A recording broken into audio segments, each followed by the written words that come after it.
প্রিয় কলিজার বন্ধুরা, কেমন আছো তোমরা? তোমাদের জন্য আজকে নতুন আরেকটি ভিডিও নিয়ে আসলাম, যে ভিডিওটি শুনলে কিন্তু তোমাদের হাতের কাজ করতে ইচ্ছে হবে। 100 শিওর এত তাড়াতাড়ি কানে হেডফোন নিয়ে বসে যাও গল্পটি শোনার জন্য। আর তোমরা যারা আমার ছেলে নতুন রয়েছে, অবশ্যই চ্যানেলটিকে সাবস্ক্রাইব করে রাখো পরবর্তীতে নতুন ভিডিওগুলো পাওয়ার জন্য। আর তোমরা যারা আমার সাথে কথা বলতে চাও, তোমরা ফুল ভিডিওটি দেখবেন। আমার ভিডিওর মাঝখানে মাঝখানে আমি আর ইমু হোয়াটসঅ্যাপ নাম্বার দুটোই দিয়ে রাখব। ইমু হোয়াটসঅ্যাপ নাম্বার নিয়ে আমার সাথে কথা বলতে পারবে। ভিডিও কিন্তু ফুল দেখতে হবে, তা না হলে কিন্তু ইমো হোয়াটসঅ্যাপ নাম্বার কোনটি পাবা না তোমরা। তো ভিডিওটি শুরু করা যাক। আমার স্বামী বিয়ের 4 দিন পর বিদেশ চলে গিয়েছিল। আমি আগে যদি জানতাম যে সে বিয়ের 4 দিন পর বিদেশ চলে যাবে, তাহলে আমি তাকে বিয়ে করতাম না। কিন্তু আমার স্বামীকে আমি বলেছিলাম, তোমার এই বিশাল বাড়িতে আমি একা একা থাকতে পারবো না। কিন্তু আমার স্বামী আমার কোনো কথাই শোনেনি। সে আমায় বলল, তোমার কোনো চিন্তা করতে হবে না, আমার ছোট ভাতিজাকে আমি তোমাকে দেখাশোনা করার জন্য রেখে যাব। আমি এতে কিছুটা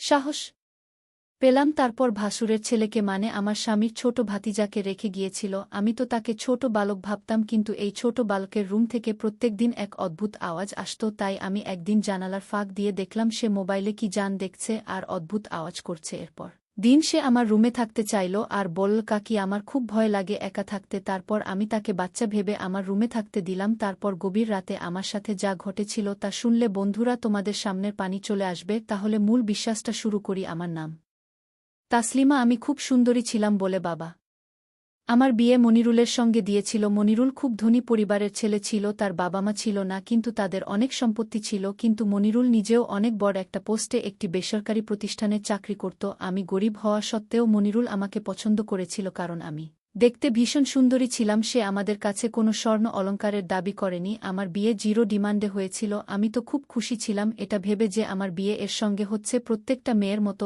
আমিও নিজের বিয়ের জন্য পাগল ছিলাম। তারপর বিয়ের পরে আমি যখন শ্বশুরবাড়ি চলে আসি, তখন জিতের বিশাল বড় বাড়ি দেখে আমি খুবই খুশি হয়েছিলাম। আমি গরিব ঘরের মেয়ে ছিলাম, তাই এত বড় ঘরে বিয়ে হবে আমি কোনোদিন আশা করিনি। আমাদের বিয়ের জন্য ননদ বাড়ি এসেছিল। আমার নন্দের বিয়ে হয়ে গিয়েছিল। আমাদের বিয়ের 2 বছর আগে নন্দের বিয়ে হয়েছিল। বিয়ের প্রথম দিন আমাদের বেডরুম দেখে আমি খুব খুশি হয়েছিলাম, কারণ মনিরুল পুরো ঘরটাকে দামি ফুল দিয়ে সাজিয়েছিল এবং বিছানা এত সুন্দরভাবে সাজিয়েছিল যে আমি স্বপ্নেও ভাবিনি যে আমার ফুল সোজা রাতে এত সুন্দর ঘরে হবে। তারপর মনিরুল যখন রুমে এসেছিল, তখন আমি লম্বা ঘুমটা দিয়ে বিছানাতেই বসেছিলাম এবং মনে মনে খুব খুশি ছিলাম। তারপর মনিরুল আমার কাছে এসে আমাকে বলেছিল, আমি তোমাকে কথা দিচ্ছি তোমায় কোনোদিন কোনো কিছুর অসুবিধা হতে দেব না। তারপর সকাল হতেই স্বামী বলেছিল সে নাকি সেদিনই বিদেশে চলে যাবে, তার জরুরি কাজ আছে। স্বামী বিদেশে চলে যাবে সেটা শুনে তো আমি খুবই আশ্চর্য হয়েছিলাম, কারণ সেই কথাটা বিয়ে এর আগে বলেনি যে বিয়ের পরেই সে বিদেশে চলে যাবে। স্বামী বিদেশ চলে যাবে এই কথা শুনে আমি তাকে জড়িয়ে ধরে কাঁদতে শুরু করেছিলাম। স্বামী তখন আমাকে অনেক বুঝিয়েছিল যে সে কিছুদিনের মধ্যেই বাড়ি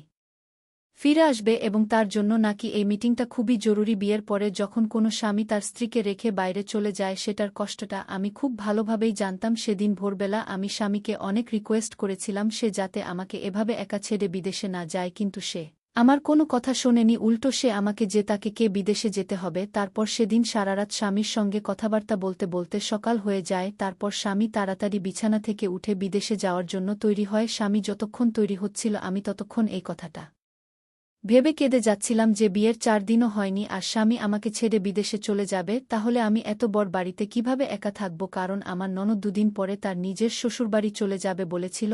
আর এমনিতেও আমি নন্দকে কতদিন এই বাড়িতে রাখতাম? তার নিজেরও স্বামী আছে, সংসার আছে। সে নিজের স্বামী ওর শ্বশুরবাড়ি ছেড়ে আমার কাছে তো বেশিদিন থাকতে পারবে না। আমার তো এই কথাটা ভেবে খুব রাগ হচ্ছিল যে স্বামী আগে কেন বলেনি যে সে আমাদের বিয়ের পরেই বিদেশে চলে যাবে। তারপর স্বামী বিদেশে যাওয়ার আগে আমাকে একটা কথা বলেছিল যে তোমার চিন্তা করার কোনো কারণ নেই, কারণ আমার ছোট ভাতিজাকে বাড়িতে রেখে যাচ্ছি। সে নিজের পড়াশোনায় এখান থেকেই করবে এবং তোমার খেয়াল রাখবে। সে কালকে এখানে চলে আসবে, তাই তুমি একদম চিন্তা করো না। আমি তোমার কথা ভেবে আমার ভাতিজাকে এখানে দেখেছি, যাতে তোমাকে এত বড় বাড়িতে এক মনে না হয়। আমার অনেক বারণ করা সত্ত্বেও স্বামী আমাকে একা রেখে বিদেশে চলে যায়। স্বামীর দিন সকালবেলা আমার ননদ ও তার শ্বশুরবাড়ি চলে যায়। সেদিন আমার স্বামীর ভাইস আসার কথা ছিল। আমি যখন ঘরে গেলাম তখন আমার বড্ড ভয় লাগছিল। আমার স্বামীর কথা খুব মনে হচ্ছিল। আমি আবার যখন কাঁদতে শুরু করেছিলাম। ঠিক ওই সময় আমাদের বাড়ির বেল বেজে ওঠে। বাড়ির দরজা খুলতেই দেখলাম একটা ছোট ছেলে আমার সামনে দাঁড়িয়েছিল। তাকে দেখে আমি আন্দাজ করেছিলাম যে সে আমার স্বামীর ছোট ভাইস্তা, কারণ বিয়ের সময় প্রশংসা শুনে আমি একটু লজ্জা পেয়ে বললাম, আমার প্রশংসা পরে করবে, তুমি এখন ভেতরে চলে এসো। সে বাড়ি আসার পরে স্বামীকে ফোন করে বলেছিলাম যে তার ছোট ভাতিজা বাড়ি চলে এসেছে। বামির ছোট ভাতিজার নাম রিফাত, আমার স্বামীর বড় ভাইয়ের ছেলে মানে রিফাত। এই বাড়িতে আসার পরেও আমি স্বামীকে প্রায় ফোন করে কান্নাকাটি করে বলতাম যে সে যাতে বাড়ি ফিরে আসে। তখন স্বামী আমাকে একটা কথাই বলতো, তার কাজ শেষ না হওয়া পর্যন্ত সে নাকি বাড়ি ফিরে আসতে পারবে না। এদিকে রিফাত আসার পরে সে আমার সঙ্গে এত কথা বলতো, গল্প করত যে আমার হাসতে ইচ্ছে না করলেও আমি মাঝে মধ্যে হেসে ফেলতাম, কারণ স্বামীর বিদেশে চলে যাওয়ার পরে আমার মন খুব খারাপ থাকত, যেহেতু আমি স্বামীকে কাছে পেতে চাইতাম। এদিকে ধীরে ধীরে রিফাত তার প্রত্যেকটা কথা আমার সঙ্গে শেয়ার করত এবং সে প্রত্যেকটা দিন আমার সৌন্দর্যের খুবই প্রশংসা করত। ধীরে ধীরে আমার মনে হতে লাগল যে সে হয়তো আমার কাছে কিছু চাওয়ার চেষ্টা করছে, কারণ আমি যখনই রান্নাঘরে রান্না করতাম তখন সে হঠাৎ করেই আমার রান্নাঘরে এসে দাঁড়িয়ে থাকত এবং আমাকে ভয় পাইয়ে দিত। আমি তো তাকে ছোট বালক ভেবে কিছু বলতাম না, কিন্তু তার এই ব্যবহার আমার ভীষণই খারাপ লাগত। সে আমাদের এখানে একটা স্কুলে ভর্তি হওয়ার কথা ছিল। সে বাড়ির বাইরে গেলে আমাকে কিন্তু বলে যেত। একদিন রিফাত বলল, কাকি তুমি একা একা রুমে ঘুমাতে ভয় পাও না? আমি তো রিফাতের কথা শুনে তার কথাটাকে ঘুরিয়ে দেওয়ার চেষ্টা করেছিলাম, কিন্তু সে প্রত্যেক দিন আমাকে একটাই কথা বলতো যে কাকি আমি তোমার রুমে ঘুমাতে চাই, কারণ আমি এই এত বড় বাড়িতে একা রুমে থাকতে ভয় পাই। আমি তো প্রত্যেক দিন হেসে তার এই কথাকে উড়িয়ে দিতাম, কিন্তু ধীরে ধীরে তার এই কথার মানে আমার কাছে ব্যাপারটা অন্যরকম মনে হয়। আমি তখন ঘরের ভিতরে দরজা বন্ধ করে স্বামীকে ফোন করতাম এবং কাঁদতাম, কিন্তু আমি নিজের মনের কথাগুলো স্বামীকে কোনোদিন বলতে পারি না। একদিন রাত্রিবেলা আমি যখন নিজের ঘরে ঘুমিয়েছিলাম তখন মনে হলো ছোট ভাতিজার ঘর থেকে মানে রিফাতের ঘর থেকে যেন কিছু একটা আওয়াজ আসছে। আমি ওই আওয়াজ শুনে তো ভয়ে চুপচাপ শুয়ে পড়েছিলাম। আমার তো সাহস হয়নি এটা দেখার যে তার ঘর থেকে ওটা কিসের আওয়াজ আসছিল। এমনকি বেশ কিছুদিনে আমি তার একটা বিষয় লক্ষ্য করেছিলাম, সে প্রত্যেক দিন মোবাইলের মধ্যে কিছু না কিছু দেখতে এবং আমি যখনই তার পাশে যেতাম সে ঘাবড়ে গিয়ে মোবাইলটাকে বন্ধ করে রেখে দিত। জানি না সে মোবাইলের মধ্যে এমন কি দেখত যে আমাকে দেখামাত্রই সে মোবাইলটাকে বন্ধ করে রেখে দিত। আমি তাকে কোনো কিছু জিজ্ঞেস করার সাহস পাইনি, কারণ জানি না কেন আমার মনের মধ্যে একটা ভয় ছিল যে আমি বাড়িতে একা আছি, আমার স্বামী বিদেশে আছে এবং আমি যদি তাকে কোনো কিছু জিজ্ঞেস করতে চাই এবং সে যদি আমার সঙ্গে কোনো কিছু করে বসে তাহলে তো সমস্যা হয়ে যাবে। আমি তো বুঝতে পারছিলাম না এই কথাগুলো আমি কাকে বলবো, কার সঙ্গে আমি এই কথাগুলো শেয়ার করব। তারপর সেদিন রাত্রিবেলা অনেক বৃষ্টি হচ্ছিল এবং সেদিনও অর্ধেক রাতে রিফাতের রুম থেকে একটা অন্যরকম আওয়াজ আসছিল। ভেবেছিলাম আজকে দেখ যে সে রুমের মধ্যে এমন কি করে এবং তার রুম থেকে এটা কিসের শব্দ আসে, কিন্তু ওই রাতের অন্ধকারে আমার নিজের রুম থেকে বেরোনোর একদম সাহস হয়নি। উল্টে আমি স্বামীকে ফোন করে অনেক রিকোয়েস্ট করে বলেছিলাম যে সে যাতে তাড়াতাড়ি বাড়ি ফিরে চলে আসে, কিন্তু সে প্রত্যেকবার একটাই কথা বলতো। একদিন সকালবেলা আমি যখন রান্নাঘরে জলখাবারের আয়োজন করেছিলাম তখন রিফাত রান্নাঘরে এসে আমার পাশে দাঁড়িয়ে বলল, কাকিমা তুমি কবে তোমার রুমে আমাকে নিবে? আমি তো ছোট মানুষ, আমি একা থাকতে আমার খুব ভয় করে, আমার ধৈর্যের বাঁধ ভেঙে গেছে। আমারও তো মন চায়, কারণ আমি এত বড় বাড়িতে একাই ছিলাম এবং ছোট্ট ছেলের মুখ থেকে এই ধরনের কথা শুনে মনে মনে ভীষণ ভয় পেয়েছিলাম, কিন্তু আমি তাকে বুঝতে দেননি যে আমি তার কথায় ভয় পেয়েছি বা আমি তার মনের চিন্তাধারা বুঝতে পেরে গেছি। তারপর আমি ইচ্ছে করে হেসে তার ওই কথাকে উড়িয়ে দিয়েছিলাম। সেদিনের আমি যখন কলেজ চলে গেছিল তখন আমি ঘরে একা বসে খুব কেঁদেছিলাম, কারণ এই কথাগুলো আমি কাকে বলতাম? এই কথাগুলো শোনার মতো আমার পাশে কেউ ছিল না। কেন সে আমার রুমে থাকতেন চায়? তার উদ্দেশ্য কি? ভেবেছিলাম স্বামীকে রিফাতের ব্যাপারে সবকিছু বলে দেব, কিন্তু স্বামী যদি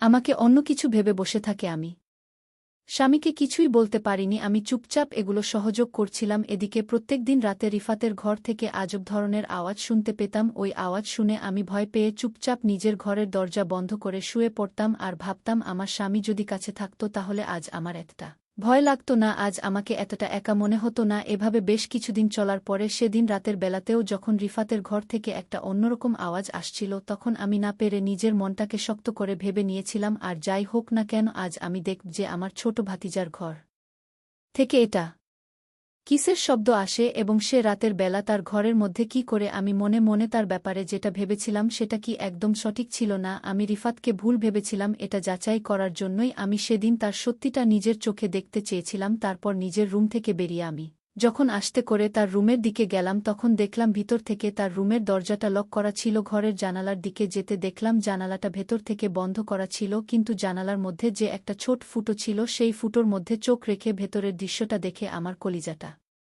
কেঁপে উঠেছিল, কারণ জানি না কি আছে এই মোবাইলের মধ্যে। এমনকি ভিডিও দেখছিল এবং মোবাইলের মধ্যে ওই ভিডিওগুলো দেখার পরে সে অদ্ভুত কাজ করছিল। রাত্রে বেলা তার ওইসব কাণ্ড কারখানা দেখার পরে আমি ভেবে নিয়েছিলাম সকালবেলা তাকে অবশ্যই জিজ্ঞেস করব যে সে রাত্রে বেলা মোবাইলে কি দেখছিল এবং সে মুখের মধ্যে কেন এসব অদ্ভুত আওয়াজ করছিল। সেদিন সারারাত ভয়ে আমার ঘুম হয়নি, কারণ আমার রিফাতের প্রতি মনে। রিফাত দরজার সামনে দাঁড়িয়েছিল। সে আমাকে সকালবেলা দেখে চমকে গিয়ে বলল, কাকি কি ব্যাপার, তুমি এত সকালে উঠে পড়েছ? তুমি তো এত সকালে উঠি না। আমি তখন রিফাতকে বললাম, তুমি এত সকালে উঠে কি করছো? তোমার এত সকালে উঠার কি দরকার পড়েছে? রিফাত তখন আমাকে বলল, আমি তো প্রত্যেক দিন সকালে উঠি।